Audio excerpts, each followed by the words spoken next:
আজকে গেছিলাম সপরিবারে আমাদের বাড়ি থেকে কিছুটা দূরে খুব জাগ্রত একটি মন্দিরে। মা মনসার মন্দির এটি। এটি হচ্ছে জগপুরে অবস্থিত। তো আমার একটি মানসিক ছিল আমার মেয়ে হওয়ার জন্য। তো এই দেখো আমার মা এবং পাড়ার একটি বৌদি, আমার ঠাম্মি, সবাইকে নিয়ে চললাম। আর ওই যে আমার ভাইও বসে আছে। তো সবাইকে নিয়ে চললাম মায়ের পুজো দেওয়ার উদ্দেশ্যে। তো এখন আমি ফিরছি। যাওয়ার পথে আমি ভিডিওটা কন্টিনিউ করতে পারিনি।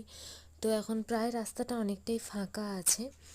তো দেখো, দেখতে দেখতে আমরা চলেও এসেছি প্রায় বাড়ির কাছে। আর এদিকে আমার মেয়ে ঘুমিয়েও পড়েছে, কারণ ও অনেক ভোরবেলা উঠেছে, সেই জন্য খুবই ক্লান্ত হয়ে পড়েছিল। আর এইদিকে সামনে বসেছে আমার হাজবেন্ড। তো এই দেখো আমার চোখ মুখের অবস্থা দেখেছো, সকাল থেকে না খেয়ে থেকে, আর এদিকে রোদ্রে খুবই কষ্ট হয়েছে আজকে। তো চলো বাড়ির দিকে যাওয়া যাক। বাড়িতে এসে এই যে আমার জামা কাপড়গুলো গোছালাম, আর এদিকে মেয়েও খেয়ে ঘুমিয়ে পড়েছে। চলো।